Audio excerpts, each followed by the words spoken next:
রাশেদ, আপনার পেছনে আমরা যে গেটটা দেখতে পাচ্ছি সেটি বন্ধ আছে, অর্থাৎ ভোট গ্রহণ পুরোপুরি কি শেষ হয়েছে কিনা, ভোটার যারা এসেছিলেন ভোট দিতে তারা সবাই তাদের ভোটাধিকার প্রয়োগ করতে পেরেছেন কিনা সেই কেন্দ্রে?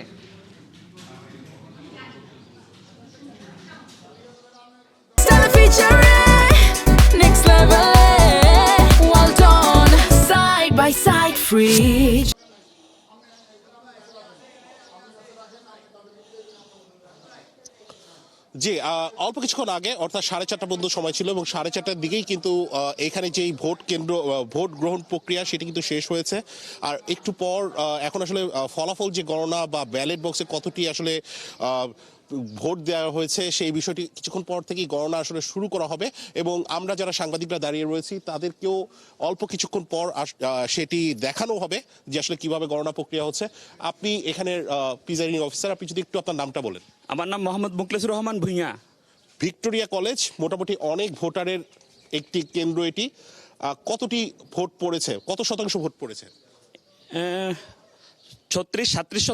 35 থেকে 37% ভোট হবে পড়েছে। আমরা 4টা পর্যন্ত কাউন্ট করেছি যে 35% ভোট পড়েছে। এরপরে কতটুকু পড়েছে আমরা এখনো গণি নেই। আমি জানি ফলাফল গণনা শেষ, তারপর যদি আমি একটু দর্শকদের একটু দেখাতে চাই যে আপনারা কিভাবে গণনা বা কতটুকু ব্যালট করছেন, একটু আপনাকে সাথে নিয়ে একটু দেখাতে চাই আমরা। আমি ভিক্টোরিয়া কলেজের প্রায় এখানে কিন্তু 1491টি ভোট কেন্দ্র রয়েছে এবং সেই ভোট কেন্দ্রগুলোর মধ্য থেকে আমি এখন ঠিক যেখানে রয়েছি সেটি কিন্তু কুমিল্লার যে ভিক্টোরিয়া কলেজ রয়েছে, মূলত পুরুষ ভোটাররা যারা, মহিলা ভোটার যারা, তারা কিন্তু এই কেন্দ্রে ভোট দিয়েছেন এবং সকাল থেকে কিন্তু আমি এই কেন্দ্রে দেখেছিলাম যে অনেক বেশি পরিমাণে মানুষের উপস্থিতি, যারা স্বতঃস্ফূর্তভাবে ভোট দিতে এসেছিলেন। এবং আমি কেন্দ্রের ভেতরে যাচ্ছি, যদিও ওনারা 4:30টার দিকে ভোট গ্রহণ শেষ করেছেন। আমার বিশেষ অনুরোধে তিনি আসলে ফলাফলের যেই বিষয়টি সেটি আমাদেরকে দেখাবেন। এবং গণভোট নিয়ে কোনো সমস্যা হয়েছে? না, কোনো সমস্যা হয় নাই, কারণ আমাদের সবকিছুই খুব সুন্দর এবং স্বাভাবিকভাবে হয়েছে। আমরা কিন্তু দেখছি যে গণনা প্রক্রিয়া হচ্ছে। আপনি যদি একটু বলেন যে কিভাবে আসলে গণনা প্রক্রিয়াটা কখন থেকে শুরু হবে, কখন নাগাদ? এখন সবগুলা মালামাল আমরা যে ইয়াগুলা এই আপনার ব্যালটের মুড়িগুলো আমরা জমা নিচ্ছি, এন্ট্রি করছি। এন্ট্রি করার পর আমরা এগুলো ঢালবো। ঢালার পর মার্কা অনুযায়ী, প্রার্থীর অনুযায়ী আমরা 100 করে বান্ডেল করব। বান্ডেল করার পর আমরা কাউন্টডাউন করব। আচ্ছা, কাউন্টডাউন করতে কত সময় লাগতে পারে? আপনি যদি একটু সামনে যে একটু দেখান যে গণনার প্রক্রিয়াটা। সবগুলো রেডি আছে। কাউন্টডাউন করতে কত সময় লাগতে পারে এবং তারপর আপনার ঘন্টাখানেক বা 1 ঘন্টার কম লাগবে না, কারণ আমাদের সবার সাথে আরো আনুষ্ঠানিকতাও আছে। আমাদের অনেকগুলো ফর্ম ফিল আপ করতে হবে, ঠিক আছে? সব মিলে আমাদের 2 ঘন্টা লাগবে।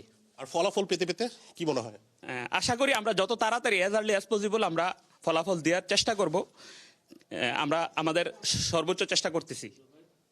ভোটাররা তো স্বতঃস্ফূর্তভাবেই অংশ নিয়েছে। ভোটার স্বতঃস্ফূর্তভাবে অংশ নিয়েছেন। এখানে কোনো ধরনের হ্যাসেল হয় নাই।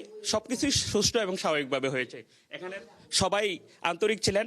প্রার্থীর যেই সমর্থক ছিলেন তারাও আন্তরিক ছিলেন। আমার যে টিম, এটা সবে খুবই ইয়াং এবং এনার্জেটিক। তারা প্রত্যেকেই আমাকে খুব ভালোভাবে সহযোগিতা করেছে। এই কারণে আমরা কাজটা সুন্দরভাবে উঠাইতে পেরেছি। অদিতি, আমি ঠিক যে কেন্দ্রে রয়েছি সেটি আসলে কুমিল্লা 6 আসন এবং সেখানে কিন্তু প্রায় 4,74,000 জন ভোট, প্রায় 6,46,000 মতো ভোট এবং অনেকটা আনুপাতিক হারে কিন্তু পুরুষদের ভোটের সংখ্যা এখানে নারী ভোটারদের থেকে আসলে বেশি। এবং যেখানে প্রতিদ্বন্দ্বিতা করছেন বিএনপির প্রার্থী যিনি মনিরুল হক চৌধুরী এবং জামাতের প্রার্থী